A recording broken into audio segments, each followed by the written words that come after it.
오늘 함께 보신 말씀 고린도전서 10장 23절로 24절 말씀입니다. 우리 큰 목소리로 함께 합독해 올립니다. 시작. 모든 것이 가하나 모든 것이 유익한 것이 아니요 모든 것이 가하나 모든 것이 덕을 세우는 것이 아니니 누구든지 자기의 유익을 구치 말고 남의 유익을 구하라. 아멘. DNA 두 번째 시간입니다. 성숙한 성도는 자기 유익을 찾지 않습니다. 우리 DNA 주제가 성숙한 믿음이 됩시다라는 제목으로 진행이 되고 있습니다. 우리의 믿음은 머물러서도 안 되고요, 뒤로 물러나서도 안 되고요, 어려져서도 안 되고요. 우리의 믿음은 날마다 성장해야 될 줄로 믿습니다. 바꿔 얘기하면 성숙해져야 되는 것입니다. 지난주 말씀 기억하시나요? 말씀을 잘 듣는 것이 성숙한 믿음입니다. 그렇게 하기 위하여 어제 일찍 주무셨어요? 감사합니다. 우리 토요일은 주일을 준비하는 날입니다. 다른 날은 늦게 잘지라도 주말이니까 늦게 자는 거지가 아니라 주말이기 때문에, 토요일이기 때문에 일찍 자야 돼요. 동의하세요? 맞아요. 주일날 예배드리기 위하여 좋은 컨디션과 깨끗한 맑은 정신을 준비하기 위하여 토요일은 일찍 주무시기 바랍니다. 그것이 성숙한 믿음이에요. 근데 사실 성숙하기 전에 당연한 거 아니겠습니까? 오늘은 우리가 자기의 유익을 찾지 않습니다라는 제목으로 우리 함께 말씀을 보겠습니다. 오늘 본문 말씀에 이렇게 말씀하고 있어요. 모든 것이 가하나 모든 것이 유익한 것이 아니요 모든 것이 가하나 모든 것이 덕을 세우는 것이 아니니 누구든지 자기의 유익을 구치 않고 남의 유익을 구하라. 당연한 말씀 아니겠어요? 그런데 신앙생활 하다 보면요, 교회 안에서도 그렇고요, 밖에서도 그렇고요, 내 직장에서도 그렇고요, 내 삶의 터전에서도 그렇고요, 가정에서도 그렇고요, 모든 대인관계 가운데 믿음이 성숙하지 않으니까 늘 내 주장만 하고 내 말만 듣기를 원하고 내 중심으로 살아가는 경우가 많이 있다는 것입니다. 내 유익을 구해요. 내 편리함만 구해요. 내 기분만 맞으면 돼요. 이것이 어린아이라는 겁니다. 인격적으로도 성숙하지 못한 것이고 믿음도 성숙하지 못한 것이고 이것은 장성한 자가 될 수 없는 현상을 볼 수 있는 거예요. 모든 것이 가하나 모든 것이 유익한 것이 아니요 모든 것이 가하나 모든 것이 덕을 세우는 것이 아니니. 모든 것이 가하다는 것은 모든 것이 허락된다는 겁니다. 모든 것이 우리 마음대로 할 수 있다는 겁니다. 바꿔 얘기하면 이것이 자유 아니에요? 우리에겐 자유가 있어요. 내 뜻대로 내 마음대로 내 의지대로 할 수 있는 자유가 있어요. 이것이 우리에게 자유가 있다는 것은요, 우리에게 큰 축복이고 정말 우리에게 큰 가치입니다. 거주 이전의 자유가 있어요. 이 말하는 자유가 있어요. 언론의 자유가 있어요. 신앙의 자유가 있어요. 내 직장을 선택할 수 있는 자유가 있어요. 내가 움직일 수 있는 자유가 있어요. 이것은 정말 큰 축복입니다. 이 자유의 가치를 지키기 위해서 역사 가운데 많은 피들이 흘려졌어요. 그런데 이 자유라고 하더라도 무엇이든지 마음대로 하는 건 아니에요. 내 마음대로 하고 다른 사람들에게 어떤 피해가 가더라도 내 마음대로 하는 것은 자유가 아니라 그것은 방종입니다. 맞아요? 성경도 동일하게 말씀하고 있다는 거예요. 어떤 이상한 인간들이 있어요. 광화문에서 김일성 만세 하는 것이 진짜 자유래요. 헛소리들을 하고 있습니다. 그건 자유 아니에요. 그건 방종입니다. 그건 공산주의예요. 그걸 자유라고 포장하는 사람들이 있는데요, 그거 진짜 헛소리입니다. 자유도요, 책임이 따르듯이 자유는 기본 질서를 어지럽히고 해치고 무너뜨리면서 마음대로 하는 것은 자유가 아니에요. 그건 방종입니다. 잘 기억해야 됩니다. 분별할 줄 알아야 돼요. 그래서 오늘 성경도 우리에게 이렇게 말씀하시는 거예요. 모든 것이 가하나 모든 것이 유익한 게 아니에요. 지금도 나치즘은요, 처벌받습니다. 맞아요? 그건 자유가 아니에요. 작년에 2021년도에 100살 먹은 노인이 독일에서 재판에 회부됐어요. 그 사람이 2차 대전 당시에 나치로 일을 했다고. 그거는 지금도 그것을 인정하는 것은 자유가 아니에요. 공산주의를 말할 수 있다? 아니에요. 그건 자유가 아니에요. 무너뜨리는 거예요. 마찬가지로 성경이 우리에게 하시는 성경적 가치관이 무엇이냐? 무엇이든지 가해요. 할 수 있어요. 그러나 모든 것이 다 유익한 게 아니라는 겁니다. 모든 것이 가하나 모든 것이 덕을 세우는 게 아니에요. 내 마음대로 한다고 유익한 것도 아니고요. 내 마음대로 한다고 그것이 남에게 덕이 되거나 유익이 되거나 그것이 좋은 영향을 끼치지 않을 수 있다는 것입니다. 방종이고요. 회방이고요. 그것은 어리석은 짓이 되는 것이고 질서를 흐트리는 일이 되는 거예요. 그래서 오늘 23절에 다시 한번 말씀드립니다. 시작. 모든 것이 가하나 모든 것이 유익한 것이 아니요 모든 것이 가하나 모든 것이 덕을 세우는 것이 아니다. 이것이 성경적 가치관이에요. 아멘. 그러면 사실 말씀이 뭐예요? 24절에 시작. 누구든지 자기의 유익을 구치 말고 남의 유익을 구하라. 아멘. 누구든지 자기 유익을 구치 말고 남의 유익을 구하라. 이것이 성경에서 말씀하시는 가치관입니다. 자유에 대한 가치관이에요. 남을 위해 유익을 구하는 자가 되시기를 축복합니다. 내 유익과 내 만족과 내 기준과 내 기분과 내 감정과 내 사상과 내 것을 먼저 앞세우는 게 아니라 남의 마음을 살필 줄 알아야 되겠고요. 남을 돌볼 줄 알아야 되겠고요. 남을 인정해 줄 줄 알아야 되겠고요. 전체 틀을 해치지 말아야 되겠고요. 그러면서 남을 수용할 줄도 알아야 돼요. 이것이 성경이 우리에게 말씀하시는 가치관입니다. 남의 유익을 구하라. 가끔씩 이렇게 뷔페를 가도 그렇고요. 어디를 가면은 스스로 이렇게 배식을 뷔페처럼 가져갈 때 우리도 이제 반찬을 그렇게 하기도 하고요. 그런데 뒤에 사람 생각 안 하고 맛있는 반찬 나오면 꼭 그것만 빨리 없어져요. 그렇지 않아요?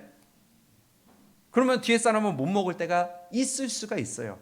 그래도 여기 계신 분들은 다 정말 성숙한 분들이라서 우리가 그런 일이 거의 없지만 그런데 뒤에 사람을 생각할 줄도 알아야 된다는 이것이 우리가 작은 부분에 있어서 성숙한 위치에 있는 사람이 아니겠어요? 뒤에 사람도 생각해 주죠. 우리 언제 한번 우정 게임 한번 해볼까요? 다 못 먹을 정도 해놓고 한번 뒤에 사람이 먹을 수 있나 없나 앞에 사람은 가는 사람은 과연 얼만큼 담아가나 이런 것처럼 뒤에 사람을 배려할 줄 알아야 된다는 거예요.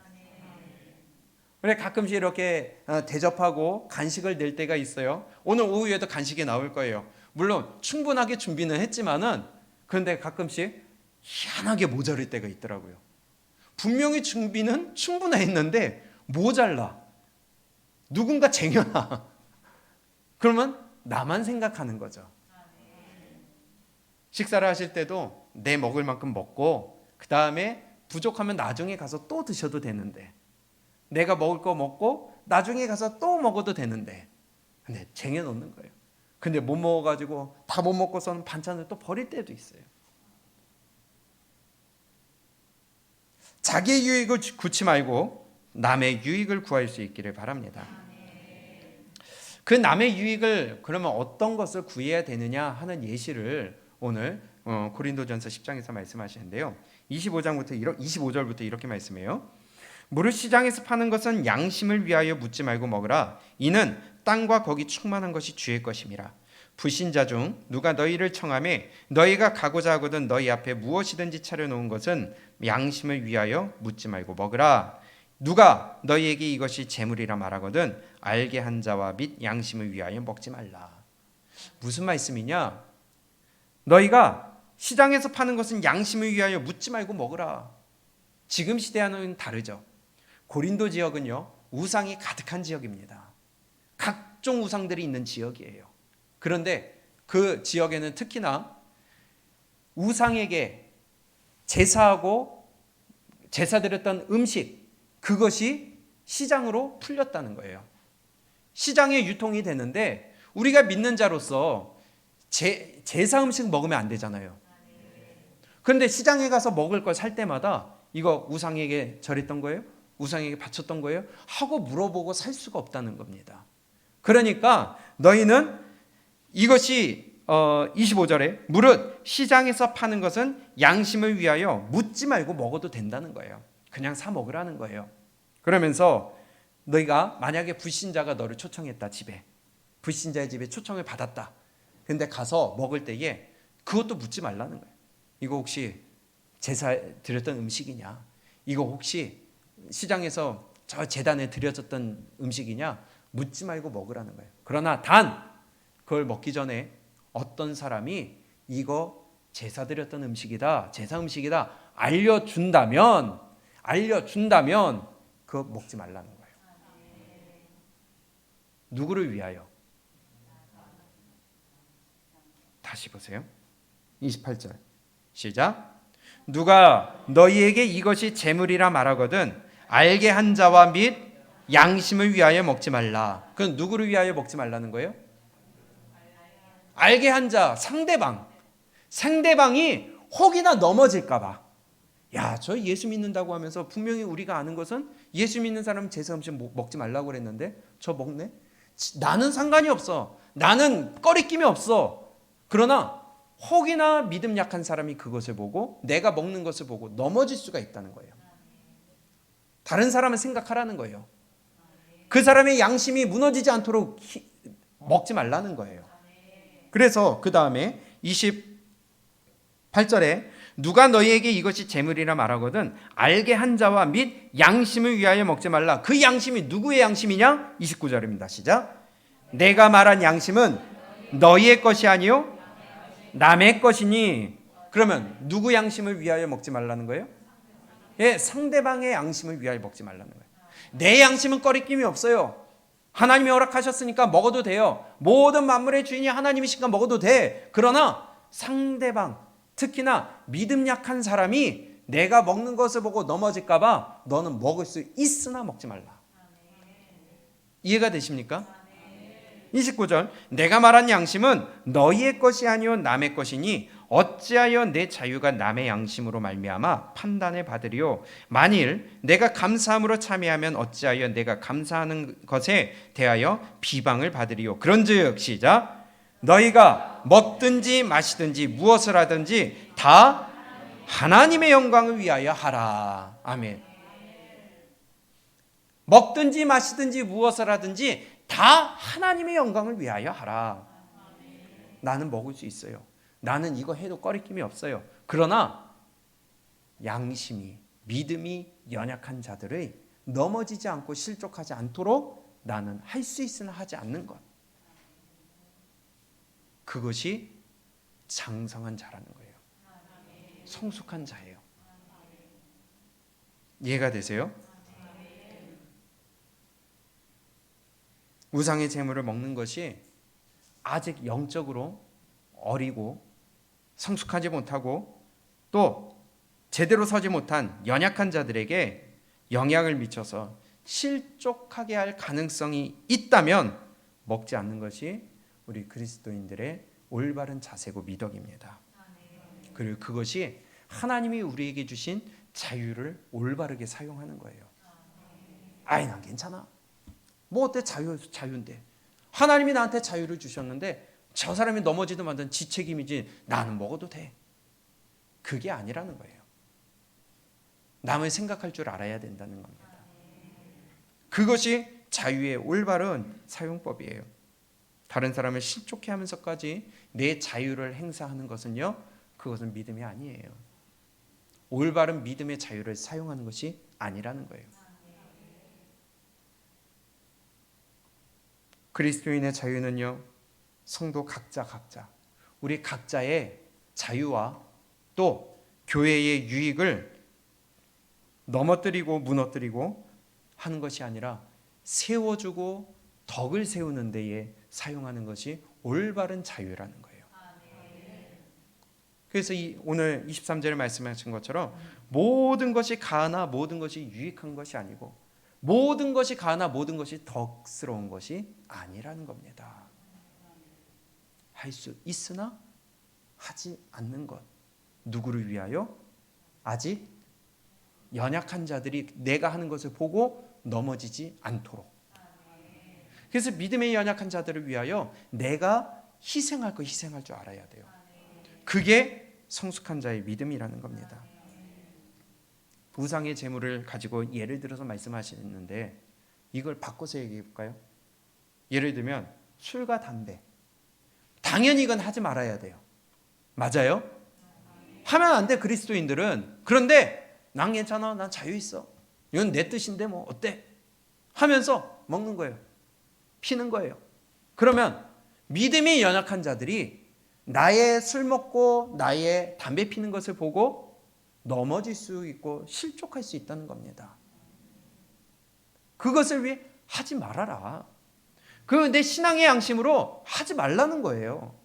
예를 들어서 제가 그렇게 담배와 술을 말씀을 드렸지만은요, 이것을 통하여 그래 우리 경험해 보셨을 거 아니에요. 회식하는데 야, 저 사람도 믿는 사람이래, 저 사람도 교회 다니는 사람이야, 근데 술 마시잖아. 이게 넘어뜨리는 거 아니에요? 이게 범죄케 하는 거 아니에요? 믿음이 연약한 자를 위하여 내가 하지 말아야 되는데 난 자유인데 뭐 내 뜻인데 내 삶인데 내 인생인데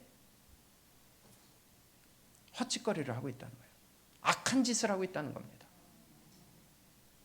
집안의 믿음의 연약한 자녀가 보고 있는데도 내 마음대로 하는 거예요. 마시고 피고. 아니요, 안 됩니다. 저 사람도 교회 다니는데 하잖아. 우리 한 번씩은 다 겪어보고 들어본 일 아니겠어요? 그 주인공도 계시지 않아요?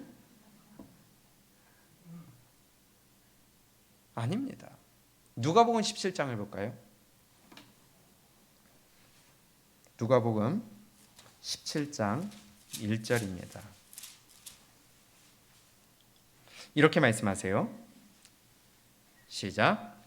예수께서 제자들에게 이르시되 실족해 하는 것이 없을 수는 없으나 있게 하는 자에게는 화로다. 저가 이 작은 자 중에 하나를 실족해 할진대 차라리 연자맷돌을 그 목에 메이우고 바다에 던지우는 것이 나으니라. 아멘.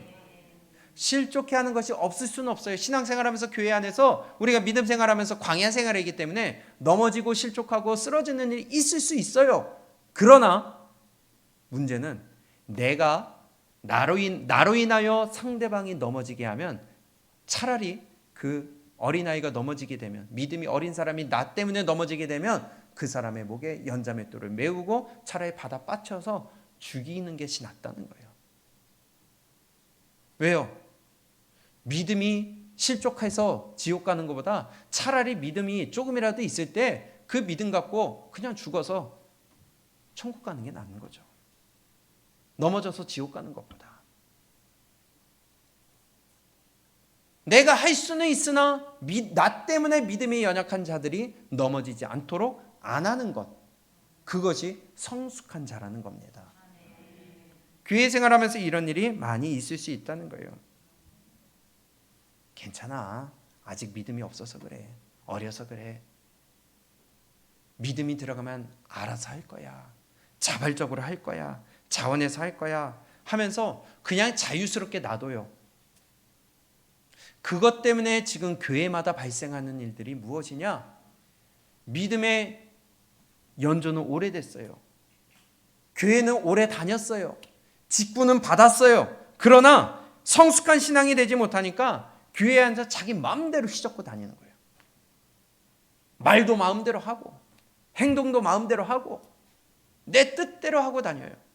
성숙하지 못한 말이 나오고 믿음이 성숙하지 못한 행동들이 나와요. 믿음의 말과 믿음의 행동이 아니라 세상에 찌든 말과 세상에 찌든 행동이 나와요. 그러니 교회에 처음 등록하고 아니면 믿음이 아직 많이 자라지 못한 사람들이 야, 저 집사님이 권사님이 장로님이 특히 저 목사가 믿음이 아닌 것들을 보면서 넘어지게 된다는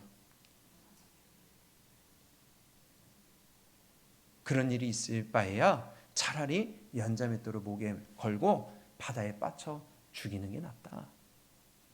얼마나 극단적인 예를 주신 거예요. 회사에서는요, 내 마음대로 못해. 나 하기 싫어도 가. 하기 싫어도 회의에 참석해. 왜? 오라고 하니까. 근데 교회는요, 오라고 하는데 안 와. 하라고 했는데도 안 해. 억지로 하자 하면은 교회가 왜 강제적으로 하냐요. 그래서 교회도요, 권징조례가 필요한 거예요. 그래서 이번 지방에 갔을 때에 책자를 총회에서 줬는데 하나는 헌법책, 하나는 권징조례법에 대해서 주더라고요. 교회가 맨날 자율에 맡기고 강제성이 없다 보니까 믿음이 안 자라요. 여기만 교회냐? 딴 데 가버려요. 거기서 또 지 마음대로 해버리는 거예요. 만약에 교회에 들어오는 문턱을 높여버리면은 과연 그럴 수 있을까요? 근데 하나님은 그렇게 안 하셨잖아요. 누구든지 오라 그랬잖아요. 그럼 감사할 줄 알아요. 그 앞에 엎드릴 줄 알아야 되는데 성장하는 것을 힘쓰지 않고 도리어 남을 넘어뜨리게 만들고 실족하게 하는 자들이 믿음의 연조가 있는 사람들이 그런 짓을 한다는 겁니다. 내 생각과 가치관이 세상 중심이에요. 직분이 있다고 하면서도 세상 중심으로 말하고 세상 중심으로 행동하고 하나님의 말씀과는 상관없이 세상에 찌들어서 나아가는 결국은 그들의 말과 행동으로 인하여서 믿음이 연약한 자들을 넘어뜨리고 믿음에서 떠나게 만드는 일들이 허다하게 일어나는 것이 현실입니다. 나 때문에 다른 사람의 믿음이 넘어지지 않기를 바랍니다. 내 말과 행동이 하나님의 말씀임에도 불구하고 넘어지는 것은 어쩔 수 없어요. 그러나 내가 세상적인 가치관과 세상적인 말과 세상적인 행동을 인하여 교회가 이래, 믿는 자가 왜 이래 한다면 그것은 분명히 남을 넘어뜨리게 만드는 일입니다. 그래서 성숙한 자는요, 하나님의 말씀을 중심으로 말하고 하나님의 말씀을 중심으로 행동하는 거예요.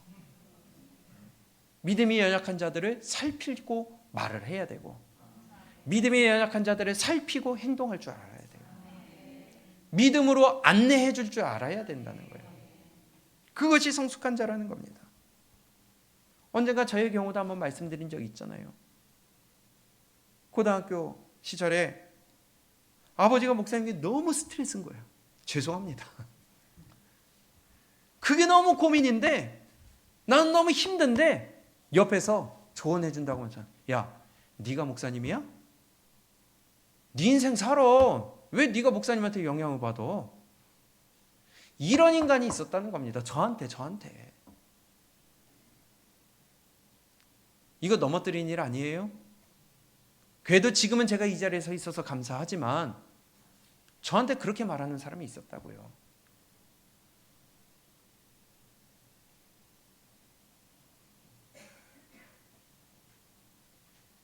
차라리 제 목에 연자맷돌을 달아서 집어넣는 게 낫지. 그래요, 그때는 그럴 믿음도 아니었지만은요. 여러분들의 말과 여러분들의 행동으로 인하여 불신앙적인 말과 불신앙적인 행동으로 인하여 믿음이 연약한 자들이 실족되는 일이 없기를 축복합니다.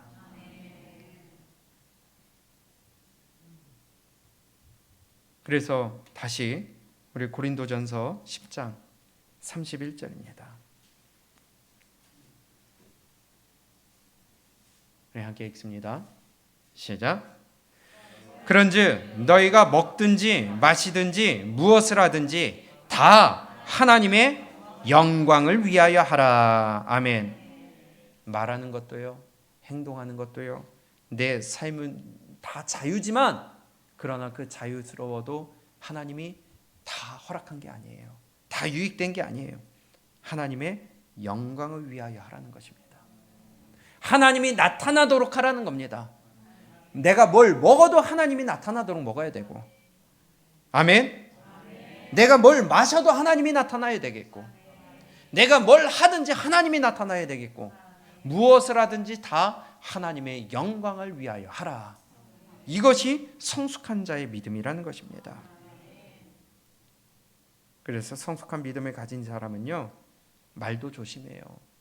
행동도 조심해요. 내 말이, 내 행동이 하나님의 뜻에 맞는가 안 맞는가 늘 점검을 한다는 겁니다.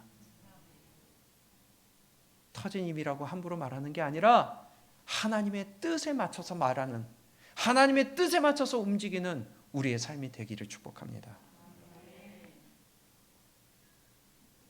그래서 성숙한 믿음을 가진 자는 그렇게 하는데, 성숙하지 못한 사람은 그냥 들망아지처럼, 들송아지처럼 내 마음대로, 내 뜻대로, 내 감정대로, 내 손이 가는 대로, 발이 가는 대로 교회 안을 휘젓고 다니는 거예요.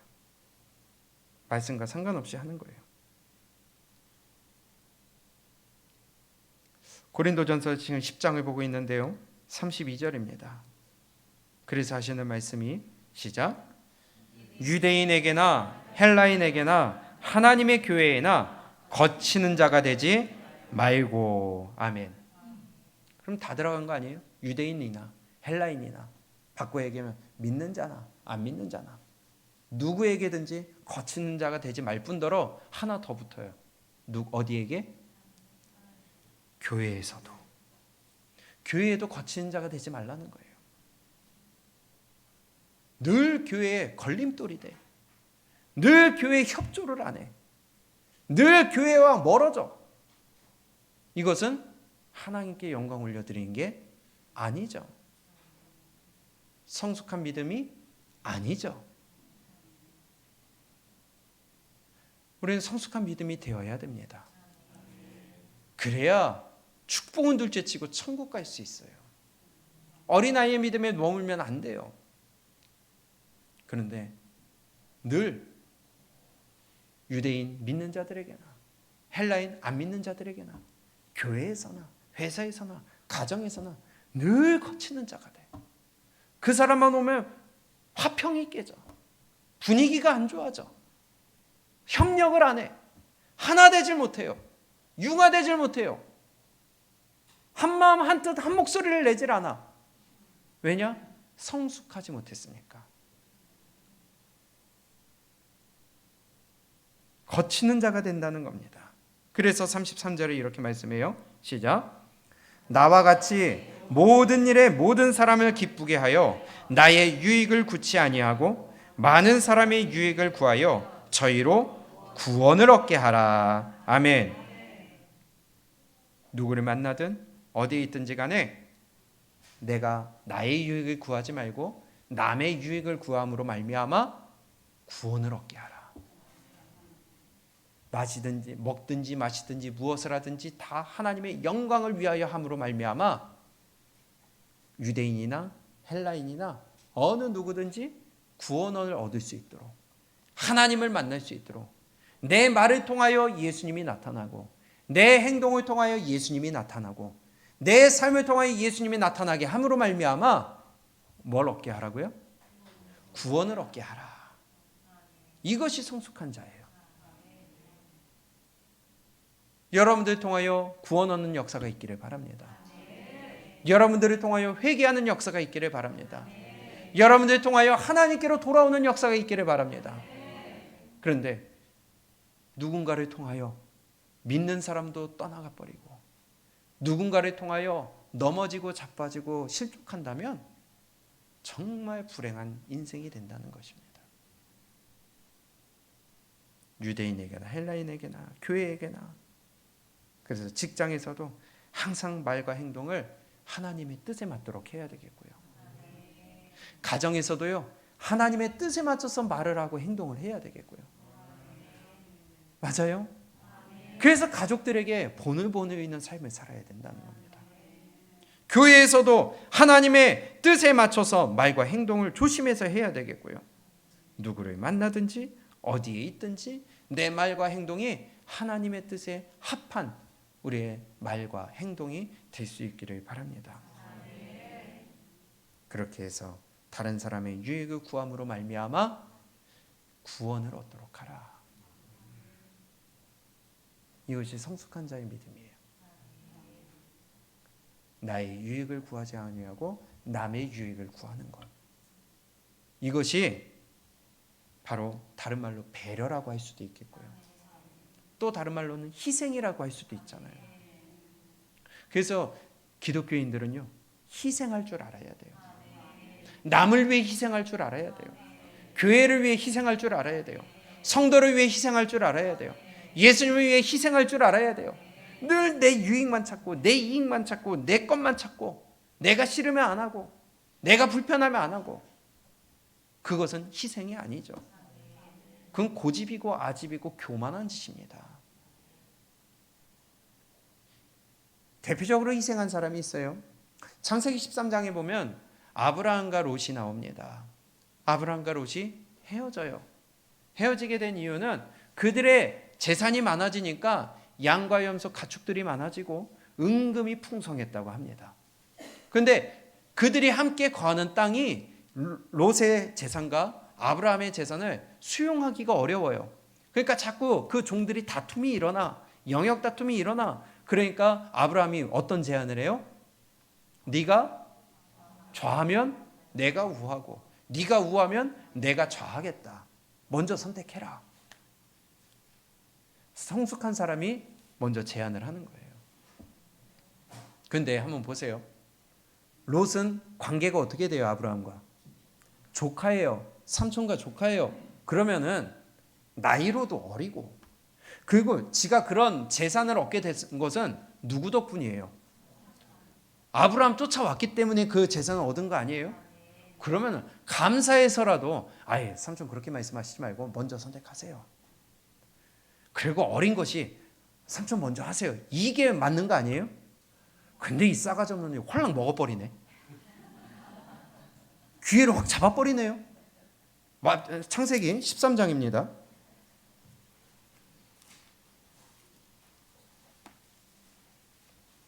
창세기 13장 2절을 볼까요? 아브라함에게 육축과 은금이 어땠어요? 풍부했어요. 그러니까 롯도 같이 풍성해진 거예요. 그건 감사할 줄 알아야 되는데 자꾸 문제가 일어나니까 9절에 이렇게 얘기해요. 네 앞에 온 땅이 있지 아니하냐? 나를 떠나라. 내가 좌하면 나는 우하겠고 내가 우하면 나는 좌하리라 하니까 10절에 이에 롯이 눈을 들어 요단 들을 바라본즉 소알까지 온 땅에 뭐가요? 물이 넉넉하니 여호와께서 소돔과 고모라를 멸하시기 전이었는고로 여호와의 통상 같고 애굽 땅과 같았더라. 뭐가 풍부했다고요?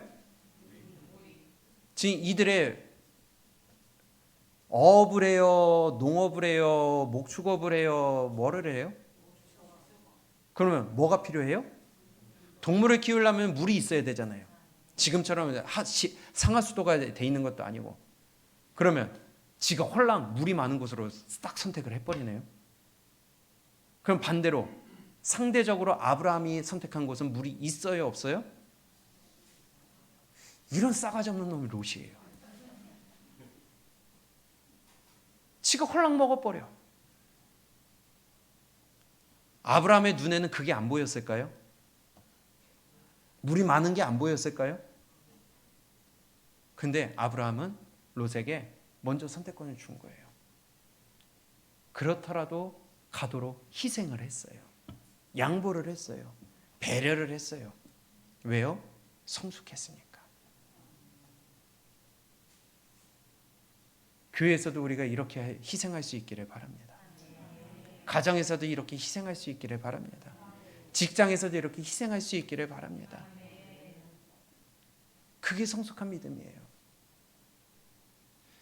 이에 롯이 눈을 들어 요단들을 바라본즉 서알까지 온 땅에 물이 넉넉하니 여호와께서 소돔과 고모라를 멸하시기 전이었는고로 여호와의 동산 같고 애굽 땅과 같았더라. 그러므로 롯이 요단 온 들을 택하고 동으로 옮기니 그들이 서로 떠난지라.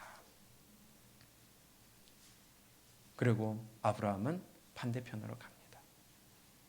근데 하나님이 결과적으로 뭐라고 그러세요? 뒤에 보니까 14절 롯이 아브라함을 떠난 후에 여호와께서 아브라함에게 이르시되 너는 눈을 들어 너 있는 곳에서 동서남북을 바라보라. 보이는 땅을 내가 너와 내 자손에게 주리니 영원히 이르리라. 내가 내 자손으로 땅에 티끌 같게 하리니 사람이 땅에 티끌을 능히 셀 수 있을진데 내 자손도 세리라. 너는 일어나 그 땅을 종과 횡으로 횡하여 보라. 내가 그것을 내게 주리라. 눈에 보이는 축복된 땅처럼 보였지만 그곳은 결국 하나님의 불심판이 일어나는 곳이었어요. 그러나 아브라함은 먼저 희생하고 양보하고 배려하고 성숙한 믿음으로써 내가 나중에 다른 것을 선택하니까 하나님이 축복의 땅으로 만들어 주셨어요. 대대손손 축복의 자리로 만들어 주셨어요. 희생하는 것이 능력입니다. 희생하는 것이 축복입니다. 내 환경에 따라서 내 어떠한 욕심에 따라서 움직이는 것이 아니라 내가 지금은 할 수는 없을 것 같지만 하나님의 말씀이기 때문에 순종하여 움직이는 것, 그것이 성숙한 믿음이에요. 바로 아브라함이 이러한 희생을 했더니 하나님이 축복해 주셨어요.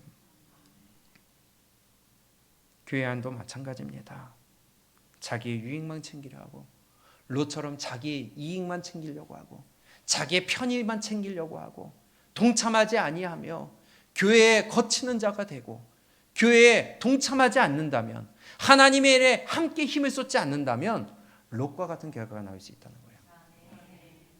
왜냐? 희생하지 않으니까. 내 삶을 희생하지 않으니까. 내 마음을 내려놓고 희생하지 않으니까. 내 이익만 따라가니까, 내 편리만 따라가니까 그 결과는 절대로 좋을 수가 없다는 거예요. 하나님 앞에 가기 전에 그 영혼은 볼 것도 없고요. 그래서 하나님은 우리에게 장성한 자의 믿음에 이르라고 하시는 겁니다.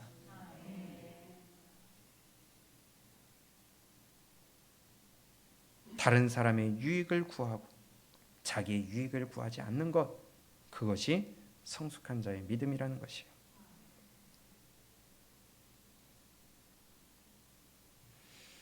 다른 사람의 유익을 구하여 구원을 얻게 하라. 롯이 가고 아브라함이 갔어요. 결국은 아브라함을 생각하사 롯을 건져내셨잖아요. 구원받았잖아요. 동일한 축복이 여러분들을 통하여 여러분들의 주변에 연관된 많은 사람들이 구원받는 이 놀라운 축복의 주인공들 되시기를 바랍니다. 예를 들면요, 제가 하윤이랑 밥을 먹어요. 근데 애들이 좋아하는 반찬이 있어. 근데 먹다가 하나 남았네. 제가 먹으려고 하니까 제가 홀랑 가져가 버렸어요. 그거 가지고 만약에 제가 쟤랑 싸우고 제가 삐지고 제가 며칠 동안 얘기도 안 하면서 안 들어준다고 쳐봐요. 누가 잘못한 거예요? 누구 수준이에요? 믿음도 마찬가지 아니겠습니까? 믿음이 어린 사람이 있어요. 그러면 안내해 줘야 되는 게 마찬가지예요. 그러나 내가 그 수준에서 싸운다면 나는 성숙한 사람이 아니에요. 그래서 희생이 필요한 겁니다. 희생하다 보니까 눈물이 나는 거예요. 내 스스로에게도 마찬가지예요. 내 마음은 원하지 않아. 그러나 하나님의 말씀이니까 하는 거예요. 그러다 보니까 힘들어. 그래서 기도하고, 그래서 눈물이 나고, 그래서 괴롭고, 그러나 그렇게 하는 것이 내 믿음이 성숙하는 것이고, 결국은 하나님 앞에 인정받는 삶이 되는 것입니다.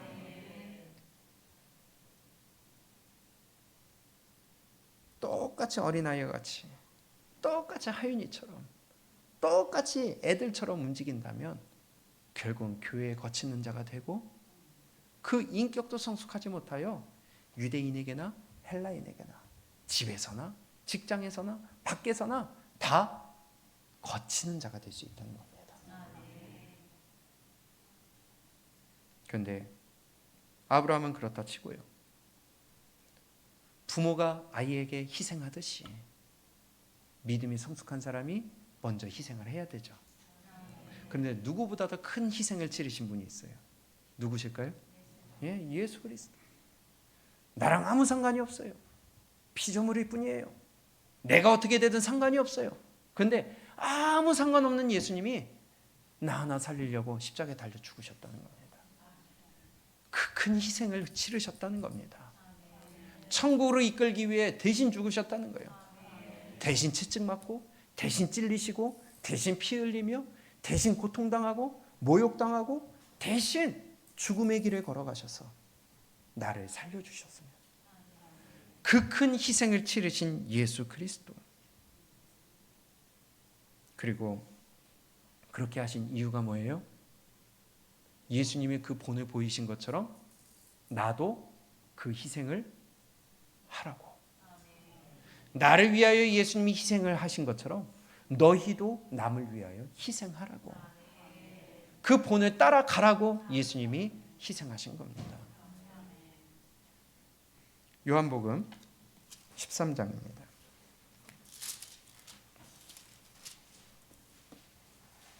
요한복음 13장 15절입니다.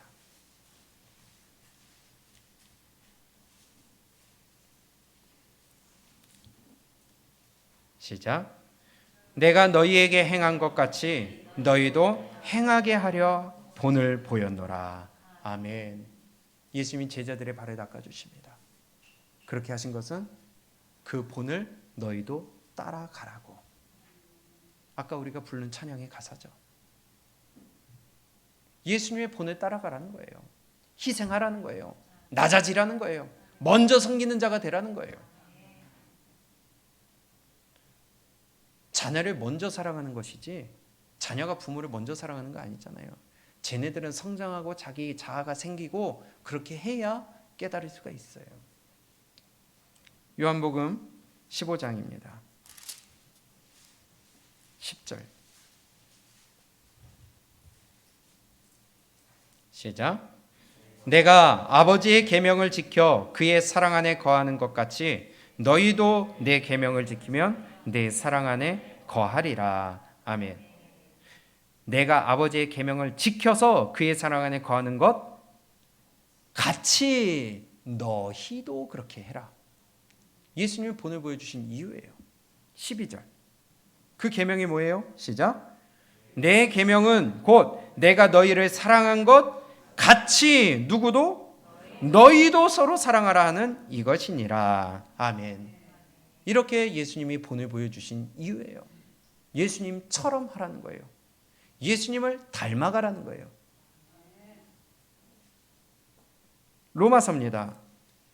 로마서 15장. 로마서 15장 5절 말씀.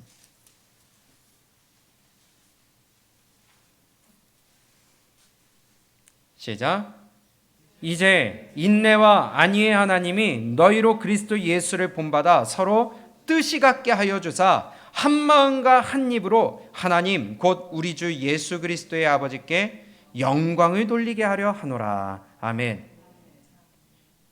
예수를 본받아 서로 뜻이 같게 하신다는 거예요. 예수를 본받는 삶이 되어야 돼요.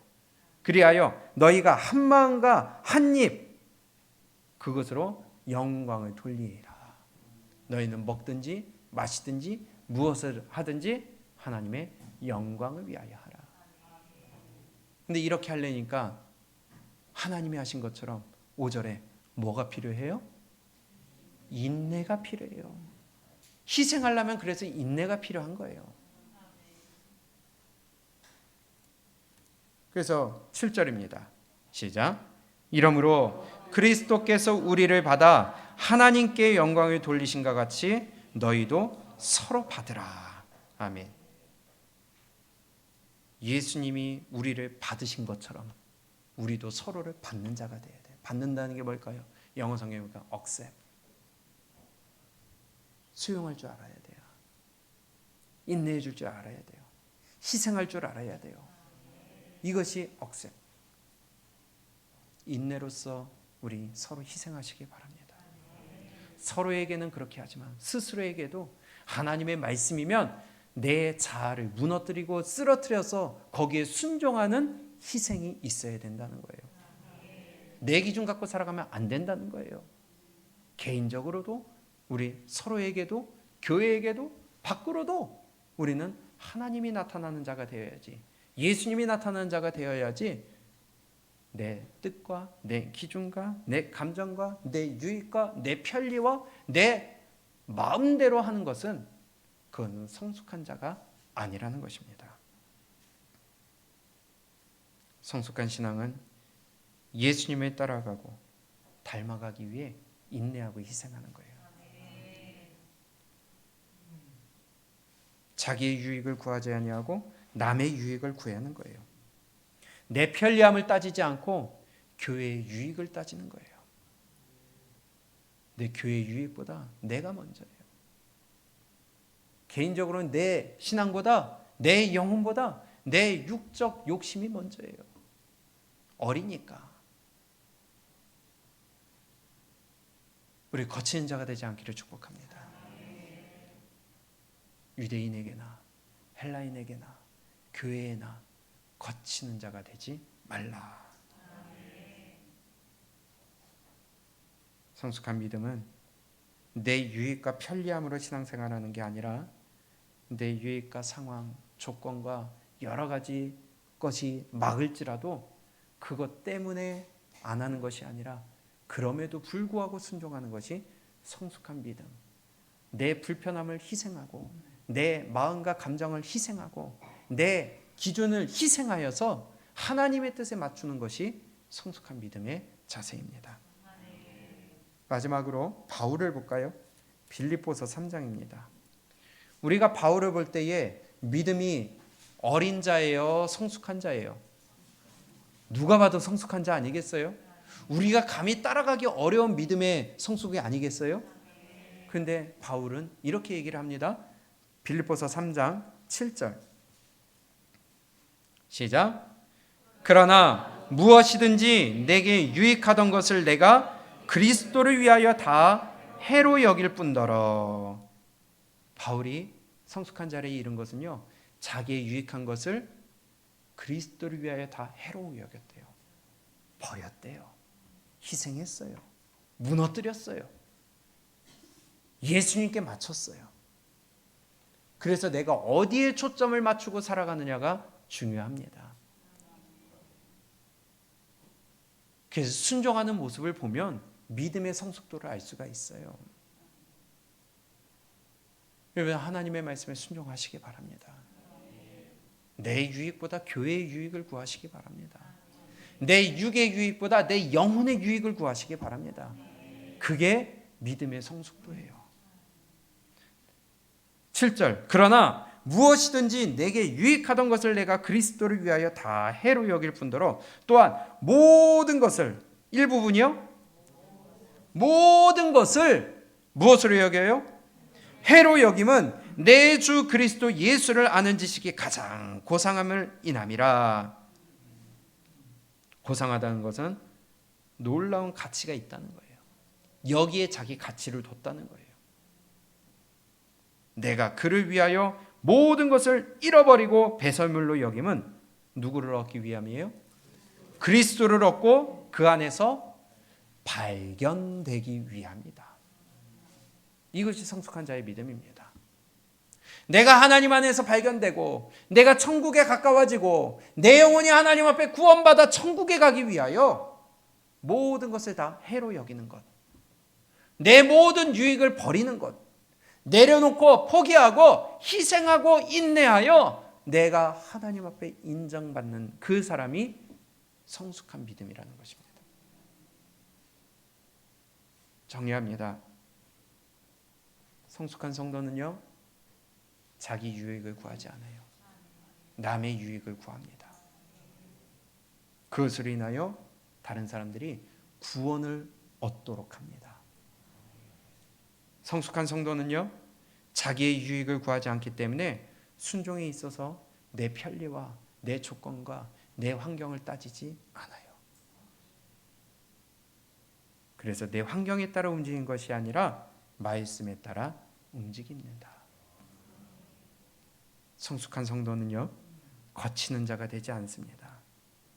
거치는 자라고 해서 앞을 가로막고 회방하는 것뿐만이 아니라 함께 힘을 합치고 동참하지 않는 것도 거치는 자라는 겁니다. 우리 성숙한 성도가 되시길 바랍니다. 하나님의 말씀이 중심이 되시기를 바랍니다. 그래서 순종의 모습을 보면 성숙도를 알 수 있다는 거예요. 마지막으로 다시 고린도전서 10장입니다. 32절 33절 우리 함께 읽고 마칩니다.